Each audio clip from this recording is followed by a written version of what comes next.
En nom del grup mixt té la paraula el senyor José Domingo.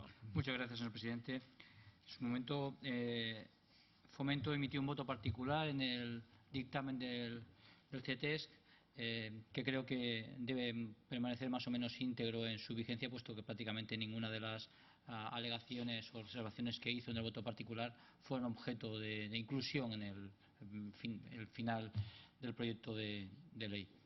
En todo caso, sí me gustaría apreciar un aspecto que se ha referido, no he querido decirlo, código punitivo, con estas palabras, pero sí que en el informe del CETEX aludía a Fomento y PIMEC a la proporcionalidad, al criterio de la proporcionalidad.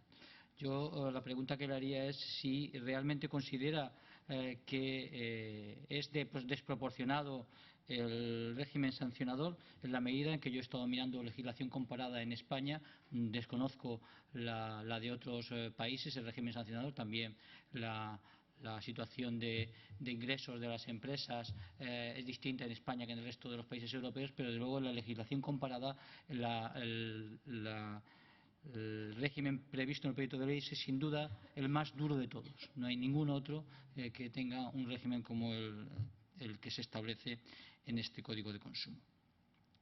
En el dictamen, en el voto particular que se realizó, hacía referencia a algunos aspectos relacionados con la política lingüística en un sentido crítico. Y hoy ha hecho referencias a algunos con mucha moderación en su exposición y con mucha cautela, que no se reflejó, por ejemplo, en el informe que se realizó en su momento PIMEC. Sí que me gustaría, en primer lugar, plantear si considera conveniente, en aras de la seguridad jurídica y precisamente en parte a lo que se ha hecho referencia a la disposición final primera, la derogación de la normativa relacionada con el consumo en la Ley de Política Lingüística y su incorporación en el Código de Consumo. Si una de las razones del Código de Consumo es la unificación, la armonización de todo el proceso legislativo, y eso es uno de los principios o ejes que marca en la exposición de motivos, carece de sentido mantener diversos cuerpos normativos que regulen materias colaterales. Un segundo aspecto que le preguntaría es si entiende que los derechos lingüísticos están bien tratados en el Código de Consumo. Hay dos aspectos que usted, buen conocedor de la normativa europea, tendrá en cuenta. Uno es el principio en materia de información y en el etiquetaje, es así, que es el concepto de lengua comprensible. Me gustaría, ya sabe usted, que en Europa y la Unión Europea establece este concepto de manera que se considera informado al consumidor y usuario cuando el consumidor y usuario entiende, comprende la lengua en la que se le dirige esta información.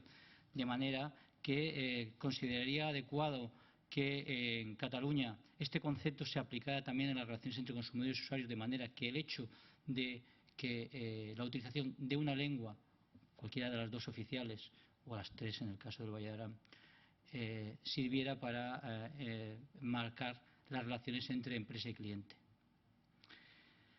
Y en todo caso, si no es así, ¿no considera discriminador el aspecto de los derechos lingüísticos, artículo 128.1, en cuanto que se establecen únicamente obligaciones en relación a una norma, el concepto famoso de al menos en?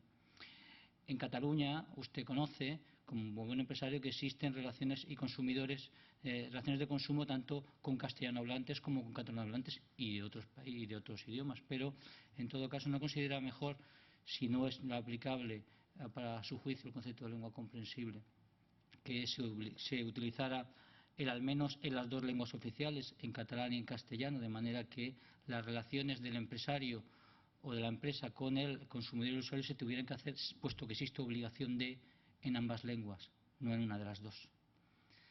Y un aspecto también fundamental y que me gustaría que tocara, que es el tema del deber de disponibilidad lingüística.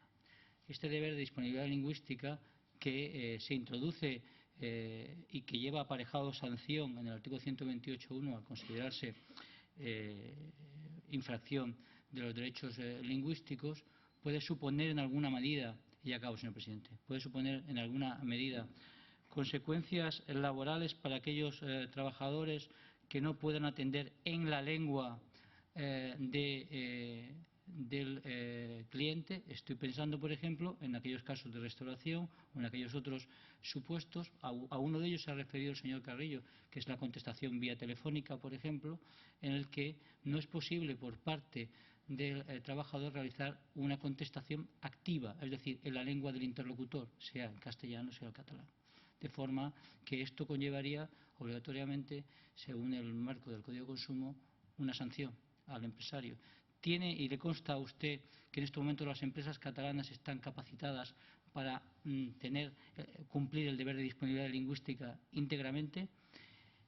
Y ya la última, ¿han evaluado los costes que supone la aplicación de la política lingüística dentro del Código de Consumo en la empresa catalana?